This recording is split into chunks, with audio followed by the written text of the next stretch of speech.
Hey everybody, I wanted to make a quick video just describing what a French curve is and some different types of French curves. So this is one that I got from either it was my roommate or from a friend, or I got it from my roommate who got it from a friend or something. But anyway, I know I didn't buy this one myself, and I actually didn't buy any of these. This one is also one of my roommates, and then this one came from a friend of ours that we know who also went to design school with us.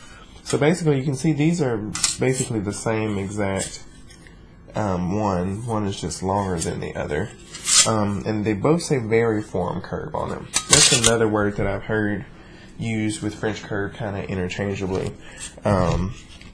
There's also a hip curve ruler, which we'll talk about in another video. And then this is a smaller plastic French curve. And I actually use this one a lot more just because it's lighter. And the curve on the end is a lot fuller than these. The curve on these are sharp, and I don't really care for these that much.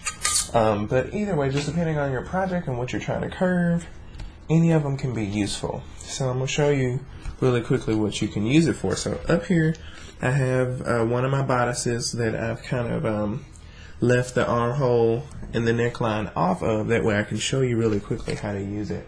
So.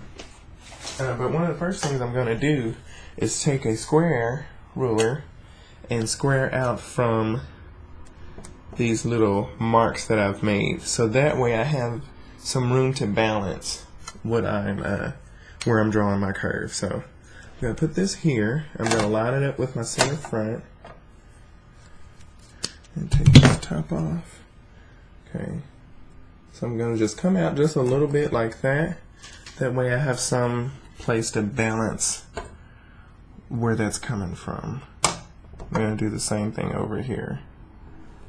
Try not to make too much noise with this big metal curve, or big metal square, because it's heavy and it's loud. There. One more time. Here. Okay, so that just gives me kind of like some boundaries to not go into, and I'll show you why in just a minute. So basically, you can take that here, you can place it here, so you won't go too far past this line or too far into that line, because it can give you problems. You can just draw your curve like that. Okay, then you can do the same thing over here in your armhole and kind of place it on the line. And then you draw it, and now you have your armhole and you have your neckline. Now let's see how close it is to the one that I had already. So this is the bodice that it came from, and I just didn't draw the whatchamacallit. So you see, it's exact almost. Yeah, it's pretty exact. It's pretty close to exactly what it is. So now let me tell you why those little boundary lines help.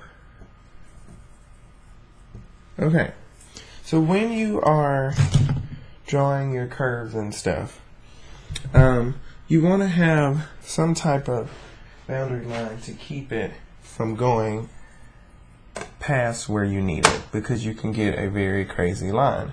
So for instance, I'm going to curve that, and then I'm also going to make another one, but I'm going to completely ignore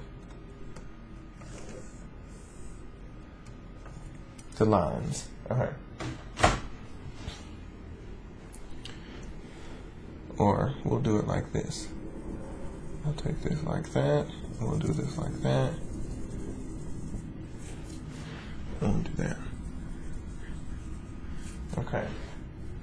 So, where's my little curve at? I'll take this. The boundary lines keep me from going too far into the garment and giving me a curve where I have to dip out and then come back up to what I'm doing. So it gives me a smooth transition from one to the other. Now if I don't have that, then I'm kind of free just to draw my curve however. And let's say I just had a point like that. I could easily take this. Uh-oh.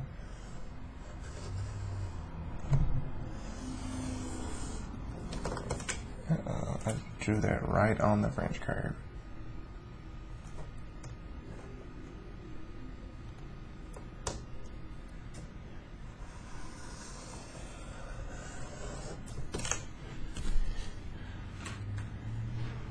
Okay, now, if I have something else that this is connecting to, then this is kind of within the bounds and it doesn't go too far because it's going to keep this more or less at a 90 degree.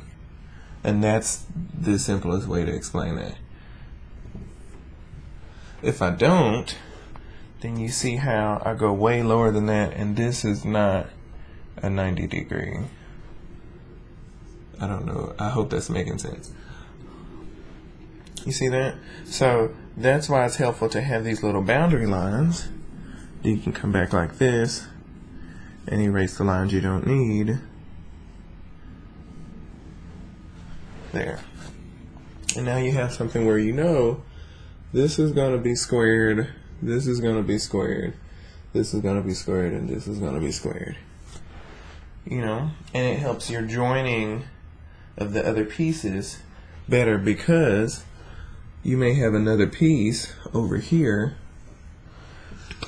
and if you don't join them right or if you don't square them, then for instance you could end up, let's say you got a curve on that side that you didn't use boundary lines on, so you have something like this, and so it's coming to a point here, and then you also have it coming to a point here, so you're going to get this little nip at the end, and then you got a seam line.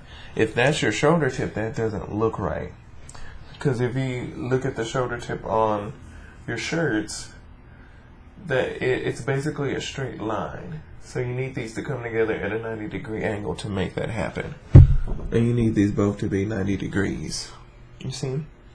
So hopefully that makes sense for you. It's just a little quick tutorial on how to use a French curve successfully and what you can use it for. So anyway, thanks. Bye-bye.